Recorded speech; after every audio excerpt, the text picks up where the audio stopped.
Hey guys, thanks for tuning in to the third episode of Vaping and Venting. Exciting episode today. Thought we were just going to have one guest with Kevin Lacey over at Pinnacle, but ended up getting a 2-for-1 special and got Chris Tucker with Ghost as well. So thanks for gentlemen for coming on. How y'all doing today? Very good. Thank you for having us. Good, man. Good.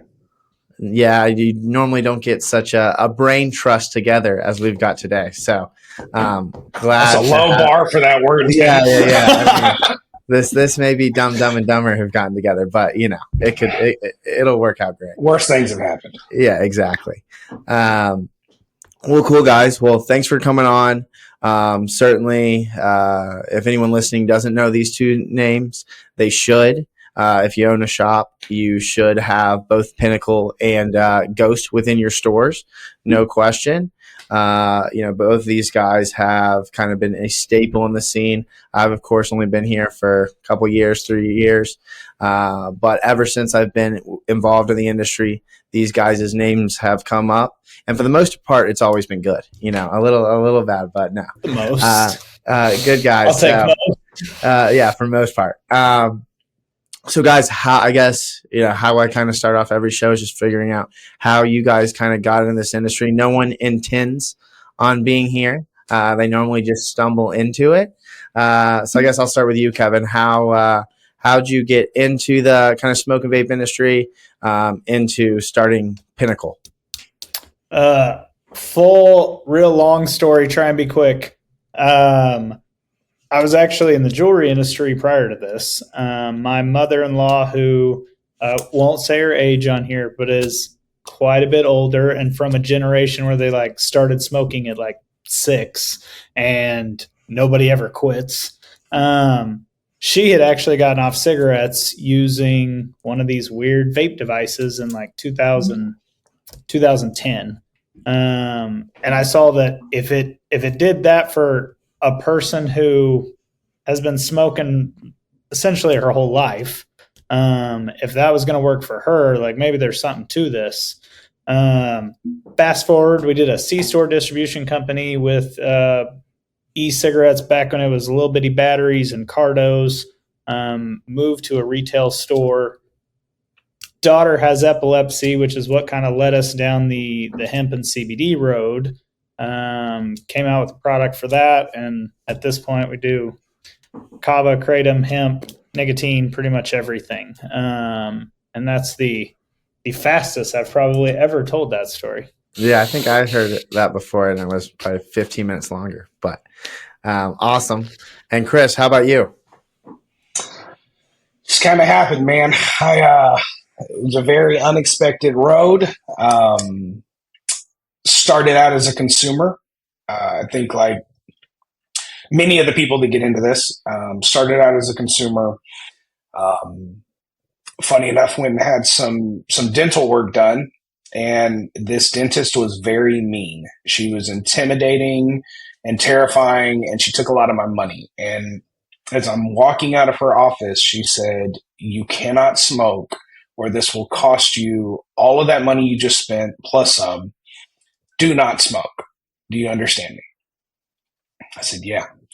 So I struggled through the first couple days, and same sort of thing. A buddy of mine, Nate, had been vaping with one of the old school little Ego battery pens. And I called him up, and I was like, "Dude, I'm going to bite someone's leg off right now if I don't get some nicotine."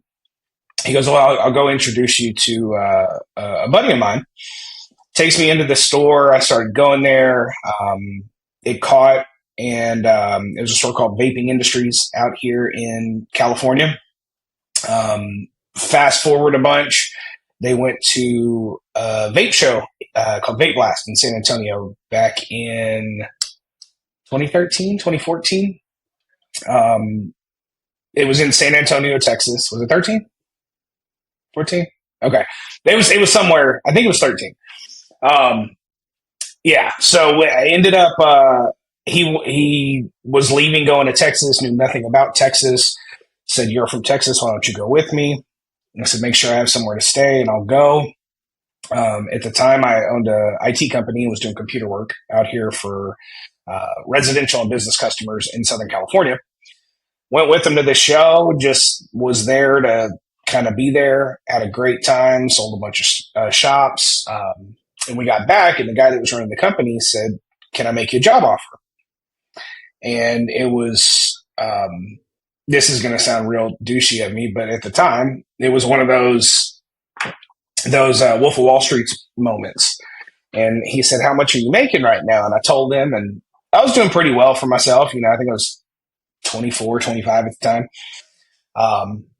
And he shows me a paycheck. And he pulls the paycheck out. I'm like, "Yeah, it's okay paycheck." And he goes, "That's his weekly pay." And I said, "Really?" And I look out at this guy who's got this long beard. Josh, if you watch this, I'm sorry. Looked like he hadn't showered in a few days. Definitely didn't look like he was making that much money. And he made me an offer, and I ended up jumping in. And within like the first couple of weeks, I sold the business and went on with Cutwood, and it's been a ride ever since, man. Nice. You did a few different companies, and here we are now. You do look a little bit like Donnie from Wolf of Wall Street. So. It's same kind of vibes. He had better teeth though. Well, yeah, until he started smoking the crack in the movie. Yes. But, fair enough. Well, cool. So both of you guys kind of started in nicotine, and then now at this point have kind of gotten more into the hemp and alternative product side. So Kevin, I think you hit on it a little bit, but what kind of made you make that jump, right? I guess, exploring it because of your daughter's epilepsy, but what kind of made you focus on hemp versus, nicotine? So nicotine was really fun. Like when we first opened up the store, it was really getting people off cigarettes. And it was a lot of fun. Really enjoyed helping these people. As time went on, it became a lot more of a hobby thing. The small town in which our store was in, like there's only so many smokers that we could convert at this point. Now we're dealing with a lot younger crowd, people who sometimes never even were on cigarettes. And the fun of switching people over and getting them away from cigarettes had kind of died down a little. Simultaneously, daughter's epilepsy issues are rising. So that was kind of why we started looking at hemp. As we get involved with hemp, it was kind of that original feeling of what got me into nicotine. It was this person with Alzheimer's, this person with epilepsy, Tourette's, all these different reasons that people would need to take those products. But it brought back a lot of the joy, the fun, the helping people with an alternative solution as opposed to big pharma and FDA. Pretty much anything that's against the FDA, like I'm probably going to sign us up for. Understood. I feel a lot of our listeners probably feel very similar. Yeah, there's an entire company called F the FDA e-liquid company. Yeah, I think I got some of their stickers at one of the champs. So yeah, no, it makes sense. I mean, I think everyone's kind of had to expand their product line, right? Chris, well, give me. Oh, sorry. Go ahead, Kevin. That was a big thing for us in the beginning. It was like we have nicotine and that's great, but like Walmart once upon a time was a furniture store. Like Bezos just had a bookstore. Like they had to start carrying other SKUs, and we got a lot of flack for it in the beginning, like telling vape shops that they should also sell this hemp. They're like, "No, we do nicotine. That's all we do. Like, leave us alone." But like in today's world, you need to be carrying as many SKUs as possible. The tables have turned. Yeah. Whether the government takes away those options to sell, or just something to generate more revenue, either way, like you really need those things. So for sure, Chris, I love that analogy you use with the slot machine. Would you explain that to the people listening? I forget how that came up the other day, but mentioning the FDA, everything's always everything in this industry is temporary, right? Or at least has the feeling of that. There's not a lot of permanence. And what were we talking about the other day when that line came up? You just posted on Facebook. You just had a nice video. Oh, it was great. I feel like that. I love that. It was about stores. In the group. Wanting. Yeah. Not wanting to purchase. A good salesman doesn't even remember his pitch. Well, no, the guy that we were mutually talking to the other day in Pennsylvania, that conversation came up. I thought it might have been that one, but no. If you went to a casino and you sat down at a table game or a slot machine, right, and you were guaranteed every dollar that you put in there, you're pulling out more money than you put in, right? Every time you put in $1, you're pulling out $1.50, $2, $3, $4. But you only have a limited amount of time to do that, right? There's going to be a buzzer that goes off. We don't know how long it is. It could be in 5 minutes. It could be in 5 hours. You're not going to care so much about that. You're going to take every single dollar you can and you're going to put it into that slot machine because you know every time you pull it out, it's more, right? And in relation to, I feel like we're going to kind of jump forward here with the conversation, but in relation to a lot of store owners, especially those nicotine people that have had a hard time or a mental block or a resistance to kind of converting over to more of a mixed use hybrid store that isn't just purely nicotine. If you knew everything that you knew now back in 2013, right? If you knew everything that you knew about dates, PACT Act, EVALI, COVID, all of these things that have happened that have impacted our industry, the FDA registration, the ingredient listings, what trends were going to happen with moving away from the open system bottle, coil, device to disposables to now alternatives. If you knew all of that, what would you do different, right? If you were sitting at that same slot machine, it's the same analogy. You're going to put every dollar you can into doing it because you know that there is a finite limit on the time that you have to get out there and make money and grow your business and do these things. A lot of times I talk to these store owners and I understand I don't know what the right word would be, the trepidation or the fear or the holdup. I get it. Yeah. I understand that. And you hear a lot of times from store owners. To preface this, if you don't know me or who the hell I am or what I do, I'm a big shop guy. Since the beginning in 2013, my relationships have been with stores. I'm a partner in some stores. I do this for the stores. A lot of these guys don't mess with individual accounts. That's not me. I'm the opposite of that. So a lot of times I see people kind of scared of their own shadow or scared of success or scared of trying something new. And they talk about, hey, there's so many shops opening up and they're taking my business and I don't know what to do. Or the guy down the street, man, he's stealing all my customers. He's doing this, he's doing that. And there's something to be said about ignorance and bliss, right? When you've been in the industry a while, you know all these things might be coming and you're terrified of them. So you're like, do I grow my business? Do I keep my foot on the gas or do I stop? And the people that have kept their foot on the gas, the people that have opened up those shops in 2020, 2021, 2022 and forward, they didn't know what to be scared of. So they just went for it. The same way that a lot of the original shop owners did back in 2013, 14, 15, right? And it's like sitting at that slot machine. If you're guaranteed to pull money out of there every time you put a dollar bill in, you're not going to sit there and take a phone call or watch TV or I'm just going to sit home or I'm going to put my feet up. You're going to shove every single dollar you can into that machine because you know you have a finite amount of time to pull that out and get a return, right? That's exactly what it's like having a shop today. So if you're watching this and maybe that is you, was you, whatever, keep your foot on the gas. We all thought this thing was gone in 2018. We thought this thing was gone 2016. with EVALI. 2016 with the original August 8th date. It happened in 2016. It happened in 2018. It happened in September of 2019 when we were being talked about in the Oval Office. It happened with coronavirus. COVID. It happened with all of these things, right? we're still here. We're doing a podcast about this stuff. And we're like, I feel like this has a negative connotation, but the cockroaches after the nuclear bomb that are just always there. We're going to find a way to survive. And it's horrible because I'm talking about me too, baby. Yeah. But it's the same thing. It's like basically we're all cockroaches. And let everybody know that we're not. I'm in that group too. But it's like everything that they throw at us, they don't know how to regulate us, right? They do not understand our products.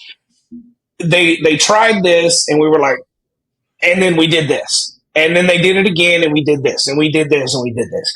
Every single time, that will to live for our industry, we evolve. And, when they did these certain tax bans, right, early on in states with these crazy excise taxes, we found a way around it, right? We did something else. When they had PMTA registration, we did something else. They banned pods and all that. We did something else. Like, we just keep doing something else. And I think it's because there's a big portion of this industry that is still hungry enough to be done. Like, we know what's waiting on us or for us on the other side, right? We know that there's this end. That timer goes off on that slot machine, right? But there's somebody ambitious enough to say, screw it, I'm going to go do this. I talked to a guy the other day. I went to lunch. The guy's like, should I start an e-liquid brand? I'm like,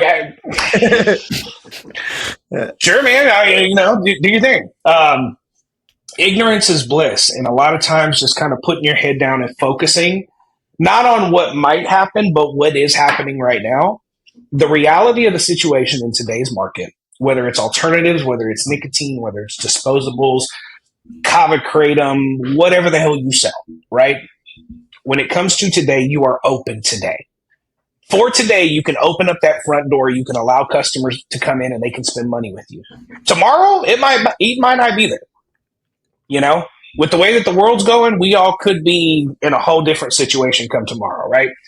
But for today, and today only, you're able to open those doors. Make sure your store is stocked with good products from good vendors.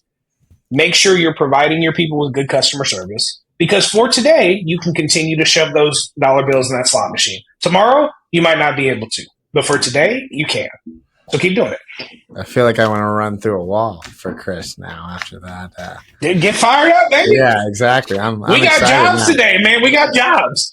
That's why I like. I loved it when I saw it the other day, and gets me fired up every time. So thank you for that. Speaking on that, Kevin, with I know you are involved with advocacy within Missouri, specifically for hemp.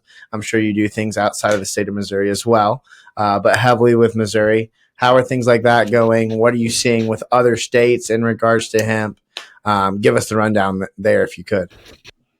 Yeah, we've been involved with a lot of other states. It's a lot more of like throwing a check at people that already have some type of structure built in other states. With Missouri, we've been a lot more active on the hemp side, just because that's where we're based out of.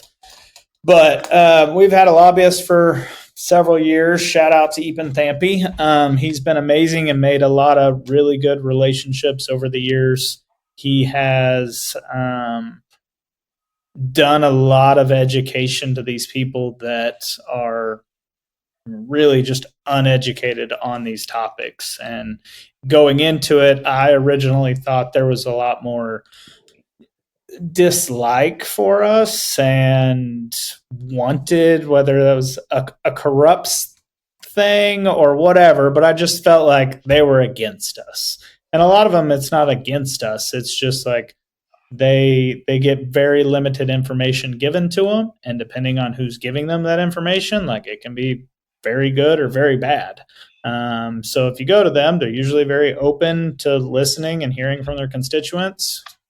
We go up, we talk to them, we explain some of these things, we debunk some of the myths, give them actual education and show them that like, hey, we're normal human beings just trying to do good. Like we're not trying to sell to children, no matter what the media tells you. We're here doing the right thing.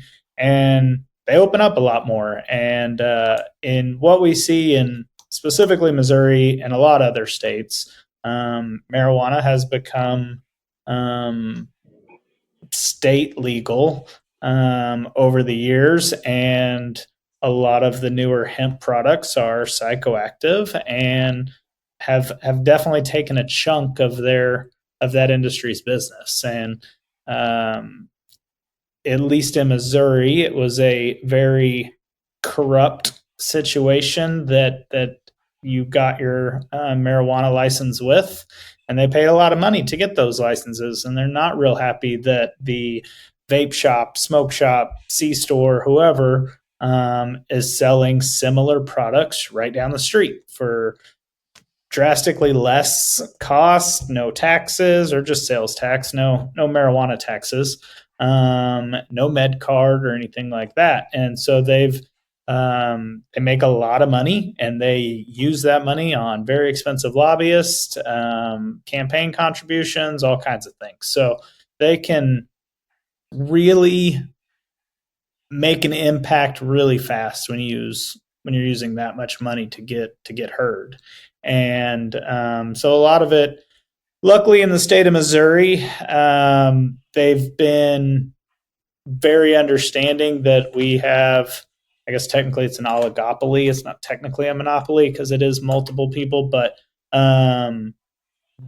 the senators and the reps understand that and know that we don't want to just hand over the entire hemp industry to them as well. And I think what a lot of states don't understand is hemp, like what we're doing in hemp right now is, I mean, it's a drop in the bucket for what hemp actually can do. Go back pre-1930s, like hemp was huge in the textile world. Like it can be huge in the food world. Like we're fighting marijuana industries now, but like as big ag starts to get involved, like this is a multi-billion-dollar industry real quick once you start throwing in fabrics and foods and hempcrete, wood. Just the building sector alone could be probably billions. So anything states do to hemp now will definitely hinder the ability to grow it later for fiber, for all the other reasons you would grow hemp.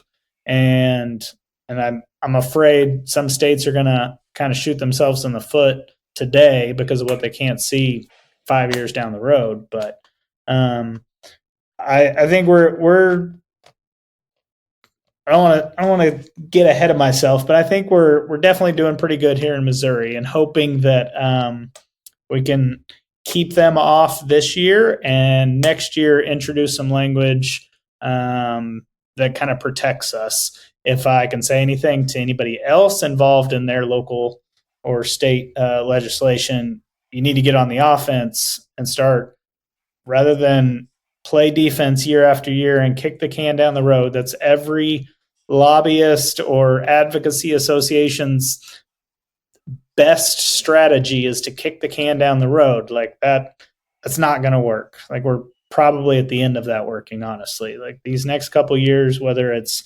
big tobacco, marijuana, whatever, like they're coming hard these next few years. So you either get out in front, introduce some language that protects you, your cannabinoids, the hemp, or don't expect it to be there next year, because you can't fight that this many times and keep winning. No. Yeah. Chris, you seeing like nationally when you're in shops, of course, you see that cautiousness we talked about before. But nationally with hemp bans, how do you see shops feeling about that? I feel like I've taken the financial talk with this conversation real far. I think on the kind of altruistic side of things, like Kevin was talking about with Mackenzie and her seizures and finding a product that has helped them. If you look at what's happening right now, like he was talking about with these big marijuana corporations or conglomerates or whatever, right? A lot of this funding for these guys are coming from other companies that have nothing to do with the marijuana industry, right? And like I see it firsthand. We're right here in California. Ghost is a cannabis company, just as much as it's a hemp company too. We're on all sides, and what it is you take these guys who have basically paid to play and spent millions of dollars on licensing and facilities and all these other things, and use their connections and their influence to go in and have these state people that they know draft these rules to be to basically help them.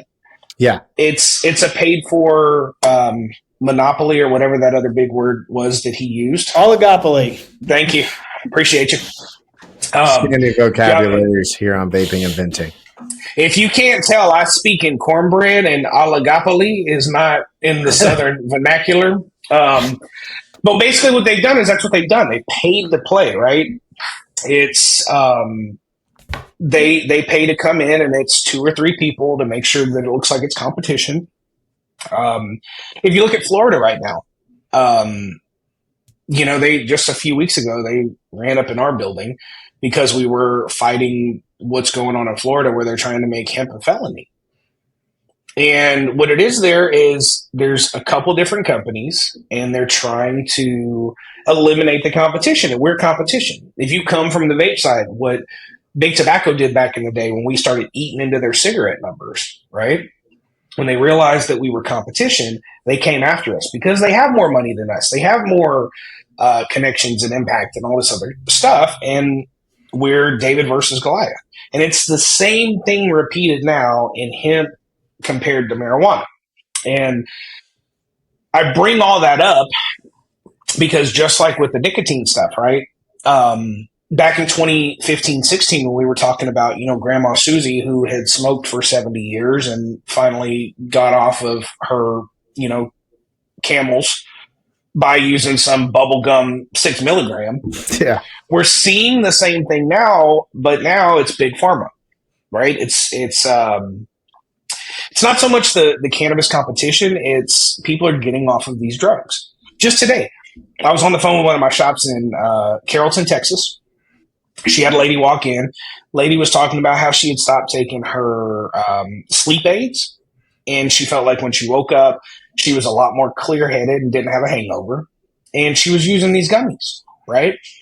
And I think a lot of times in the industry, we get caught up with once again, I don't know the word. So if you got a word for it, Kevin, they're much more well-spoken in Missouri than they are Texas. I wouldn't go that far. I just know one word. If the people that are chasing the feeling, right, the more mind altering side of things, there is absolutely a therapeutic and healing side, like Kevin with his daughter. That is real world examples of how this can help people. And if you can go into any store, like all of these, that was really my change. Like I don't smoke myself. Right. I wasn't real thrilled into jumping into the alternative hemp market. Didn't really have a reason for it. What changed was first and foremost saving shops, because alternative products, your hemp, kava, kratom, XYZ down the line, great vape shops that were struggling because of all this government regulation and being scared of the shadow or whatever it was, right? There's a lot of great stores that haven't adjusted, whether it was because of COVID or whatever. They kind of took their foot off the gas and they were struggling. People were opening up down the street from them that did not care about converting smokers. Yeah. So that was my first reason on this side, as somebody who doesn't use the products. That was my first reason for getting passionate about this, was it was saving the good shops that were saving people that wanted to quit smoking. Keeping that vape shop from 2013 around to help that person that walks in the door where the other shop down the street can't help them. And getting over into this side, I nerd out on it. Kevin has helped me a ton with this. When I first got into this side, I'm picking his brain. I'm like, dude, what do you think about this? And what's this? And how does this work? And what's happened is I've got real nerdy with it. And anytime I talk to somebody, they're like, you're really, really detailed. And the reason why is I've seen these products help people. I've seen the person that couldn't sleep. It was affecting their job, their relationship, their marriage, their interactions with their kids, right? Take some gummies and they got the best night of sleep ever without having to use some harsh medicines. The pain aspect, the broken bones, I've got a hurt hip, whatever, I sprained my ankle. That can be used through hemp as well, right? There's all of these things. I'm tiptoeing around it because of the claims, obviously. I don't know where this is going to be shown at.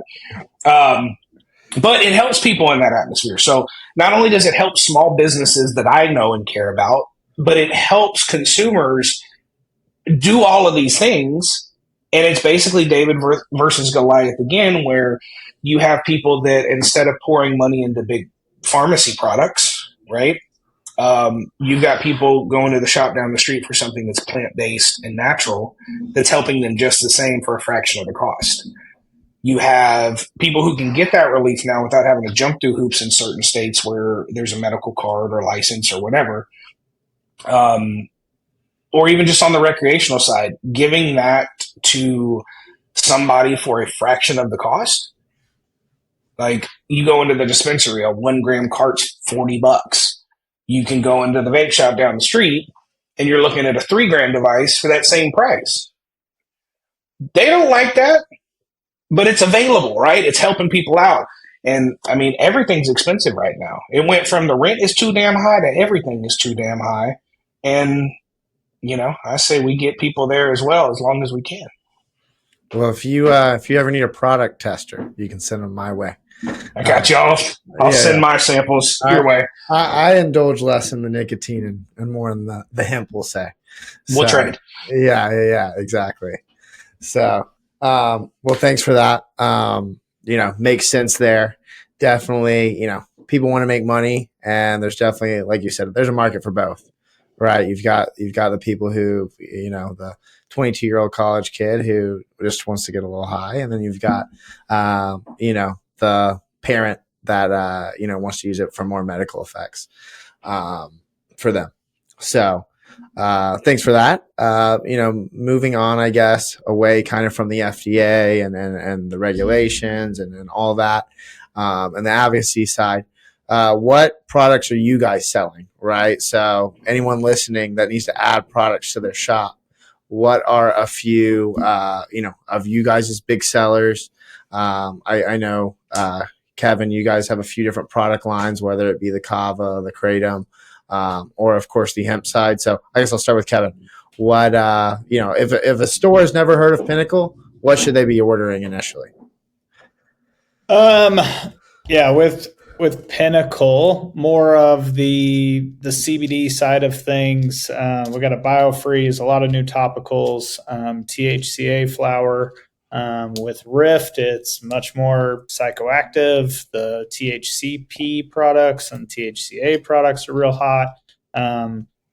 Kava shots, kratom shots, mushroom shots. All of those are really exciting right now, and not having as many legislative issues just yet. They're kind of the new kids on the block, so not everybody knows about them and is coming after them quite yet. But definitely something to help add back in some of that revenue that might have been taken away from you in your state. And what's going to be the difference between a Kava shot and a Kratom shot, feeling-wise, I guess? Kava is much more relaxed. It is similar to you have a stressful day at work and you come home and you used to kicking back a couple beers. Kava is that kind of body relax, de-stress, but without the impairment. So if you need to go to the grocery store afterwards, you're okay to drive, no issues. Kratom is a lot closer to an opioid. It is not really recommended if you're operating heavy machinery or all those other FDA. Can we just can you make a bar on the bottom of the page that just scrolls the FDA warnings? I just see your hand going right now. This is not medical advice. This isn't Any financial statements made advice. from here moving forward are not guaranteed medical advice. Please consult with your doctor before using any and all of these products. And nothing we say is meant to replace a medical statement or fact. These are three idiots. If you're listening to them, like, you're on your own. Sorry, just let that go across the bottom. But kratom can be a little different. It can be a lot more energetic, or it can kind of bring you down and help you with sleep and that type of thing. Mushrooms. Functional mushrooms are a very vital part in our body and can do a lot of amazing things. We currently don't have functional mushrooms. We have the kind of stuff that you take and you go wander in nature and really enjoy it and all of its colors and beauty that it offers. But it is definitely do not operate literally anything. A remote control car, I would probably not even recommend Just that. focus on operating your own body. Yeah, see if you can stay in your own body. But other than that, that's the long list of. So basically, all of our products. That's what you need. Yeah, order a few of everything. Okay, yes, understood. Three of everything. I'll send that invoice right out. Thank you. Exactly. Yeah, happily. And you do. So the three brands you have, it's Pinnacle, Rift, and then what's your Kava brand? So we have Paradise Kava, Pinnacle, Rift, Kratom X, Mind Melters for mushrooms, and then we've got another Kratom company coming soon, and then we also have our original, which is Earthwell Botanicals, which is more of the traditional Kratom with powders and capsules and that sort of thing. I did Kratom one time. It was out of Champs, and the booth. There's your first problem. Yeah, well, exactly. The booth. You hope you did Kratom. Yeah, exactly. The booth beside me or across, they were really pushing it on me, and I took one shot. It was a drink, and I took a shot. They're like, I didn't really feel anything for an hour. They're like, take another one. And then shortly after, Ja Rule was walking by me, and it's by the grace of God, I didn't throw up on Ja Rule. I wish you would have. I really actually wish you would have. I had to go home. It was bad. Someone else had to run the booth for the rest of the day. I was wearing a white shirt, and it was not white anymore. So, do you how famous you'd be right now if you were the guy that puked all over Ja Rule? Like he was like 2 feet from the booth. I was ducking. Yeah, exactly. I'm like talking to Sam Oshlin after, like sitting outside, like in the heat, just dying. But that was holla. Yeah, not any of your brands, of course, and just ignorance on my part for thinking I can handle something like that. Too much kratom can lead to some stomach discomfort. So yeah, we may just have to have like a PSA of a picture of me during that day come across. Been over just that. Yeah, it wasn't pleasant. So what about you, Chris? What I know you got Ghost and you've got a couple other brands there. So what are the big sellers for you? What should people be purchasing? I do a little bit of everything across the board. So what's funny is someone called the other day and they're like, "Why are you answering this phone?" And I said, "I am everywhere, all at one time." Swiss Army knife. Pretty much, yeah. So with Ghost, it is all THC products. What's really cool about Ghost, though, is coming from the marijuana side into hemp and kind of doing it what I think is the right way, but backwards for a lot of people. We have something for everybody. So, when I'm on the phone with the store and they're like, "Well, what do you have? What's good? What kind of customers do you have?" I've got everything from, Aunt Linda came in, can't sleep well, to all the way down the board without making medical claims. But we have tailored products for those type of people. I mean, from your, shall we say, hobbyist that enjoys being elevated, really, really elevated. We got stuff that'll, keep you feeling good for 48 hours. It's very strong. None of my employees, please take that. Yeah. If it says P on it, watch out. Yeah. we just merged with Profit. Profit is the company that does Diamond Shroom, Space God, Space Club, Treetop, if you've heard of that. I'm definitely forgetting something in there because there's a lot of companies. They do kind of a wide range, but Ghost is everything from your beginner edible products all the way up to your super strong, potent vapes. And then same kind of lineup there. We've got some functional mushroom stuff. We have some fun mushroom stuff. We got fun or functional. We've got THC products on that side. We have mostly everything across the board between the two companies now. Differing strengths and different forms and everything else. Kind of a, pardon me, this is going to be a very Texas saying, but we got a seat for every ass. So depending on what ass you have, I probably have a seat for you as a store owner. So yes, holler at me. And if they wanted we to don't holler, say that sorry, go ahead. just because we're like salespeople trying to sell everything. What we see with a lot of the stores we deal with, they really have every demographic you can get. I know every marketing agency phone call I've ever been on, they're always like, what's your ideal customer demographic?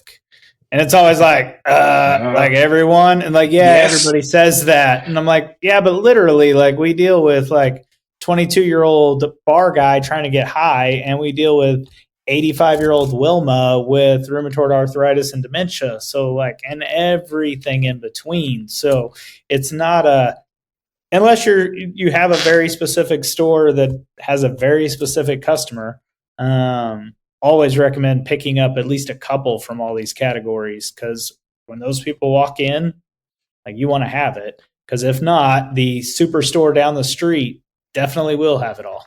It's to follow up on my Texasisms, if you will, slot machine analogies and things like that. It's kind of like podcast on Texasisms. Well, I mean, we should actually. It could probably do it's like a modern day Texas Buddha. Yeah. It's like a fat George Bush. No, it's kind of like if you said, "Hey, I need a vehicle," right?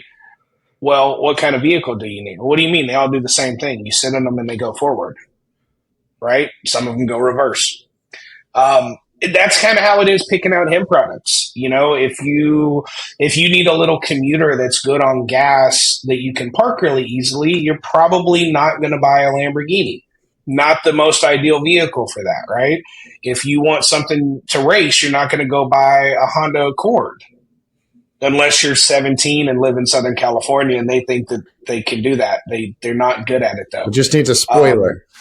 Yes, spoilers, stickers, the biggest AutoZone, and the big angry bee sounding muffler thing on the back with no other modifications at all. Those are 10 horsepower sticker. You better watch your mouth. Just it's funny because I'm literally looking at one down the street right now. That's where that came from.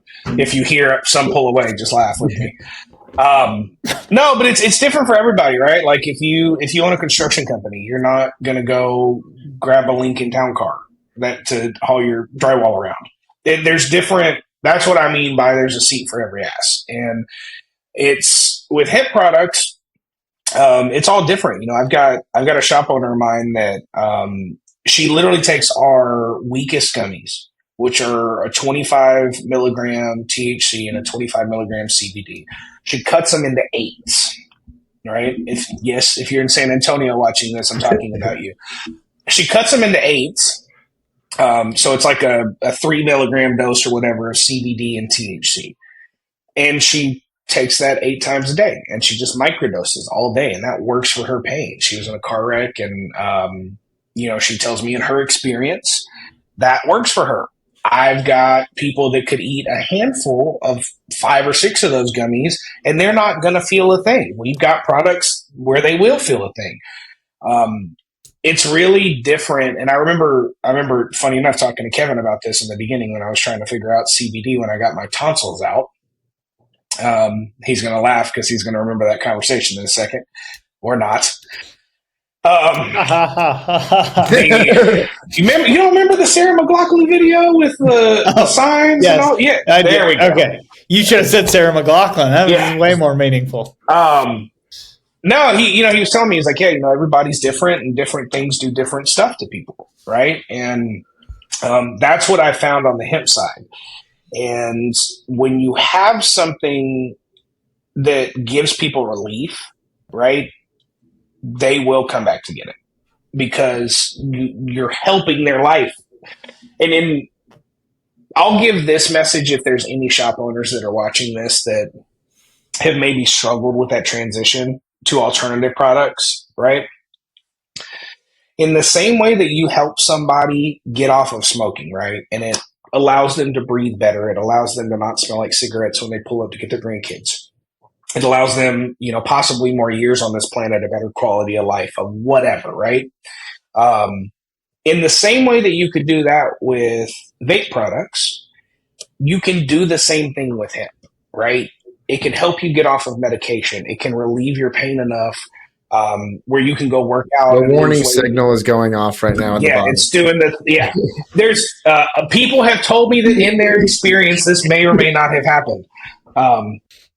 There's a million ways that you can help people increase their quality of life, right? And for me as a non-user, that's really my passion when it comes to this side. And people trip out on that because I think a lot of people in the industry are people that use these products, right?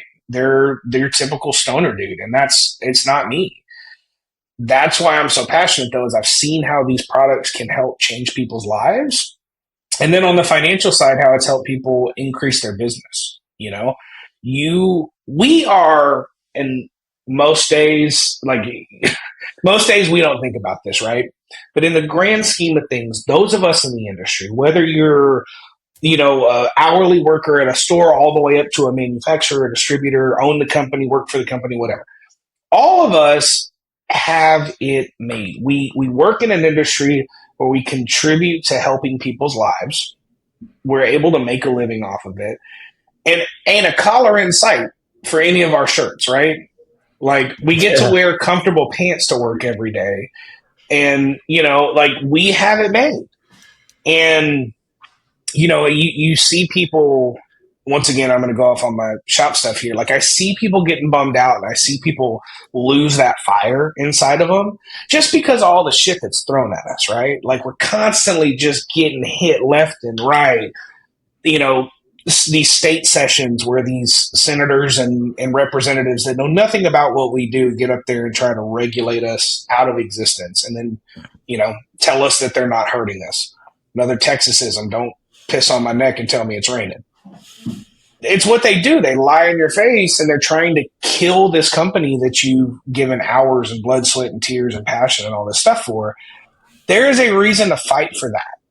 And if it's not your business, if it's not you being able to go take your kids somewhere in the middle of the day, if it's not that, do it for the consumers that use these products. There are people that rely on this stuff, whether it's nicotine, whether it's hemp. The stuff that we sell, the stuff that we get the opportunity to provide to people makes the world a better place. And we got to fight for that shit. And that's what they're trying to take away from us. And that's why I get so fired up when some jackass in a suit who got elected 2 years ago tries to act like he knows everything in the world about what we do and, says all these false truths and, oh, yeah, they're, killing baby lemurs because CBD, whatever.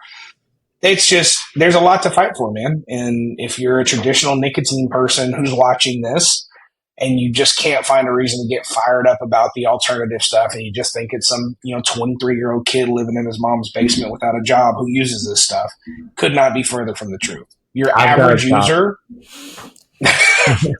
your average user out there, man, is 40 plus years old for these products. Those are the people that want this stuff. You'll be shocked. So, call Kevin, call myself, and get some of that stuff in if you've been on the fence. And what's a good way for them to get in contact with you guys to make orders? I know Kevin's got a sales team. Chris, what's a good way for people to get in contact to order?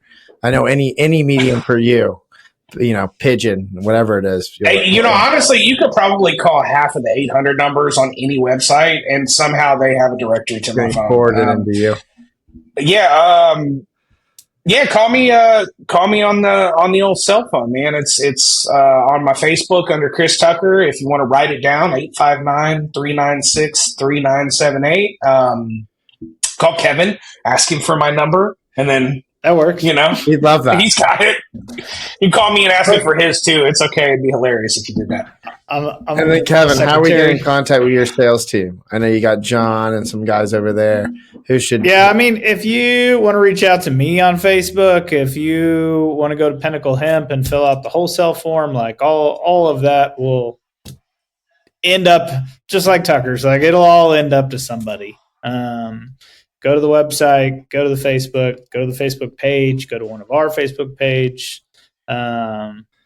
Or they could call their favorite lifelong point of sale representative. Yeah, and I can connect. Actually, no. Take all this back. Everybody just call Kermit and say, hey, I need so-and-so's information. Yeah, I'll do a group FaceTime like Chris hits me with. Chris hit all me the time. Yes. Group FaceTime there. I'm like in the McDonald's drive-through line. He's like, I told this guy you were a professional. I'm like, I didn't know what So what's hilarious about that is I said, listen, dude, he's young.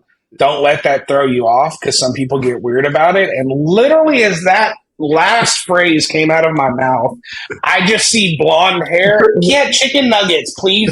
Barbecue sauce. And I was like, and he looked at me and just, I told you, he's getting a Happy Meal right now. Yeah, he's great. We're getting him set up soon. So, well, awesome, guys. We'll definitely appreciate the time today. Good to chop it up with both of you guys unexpectedly. And yeah, thanks for everyone for listening to Vaping and Venting. There'll be another episode coming up in the next week or two. So appreciate it, guys.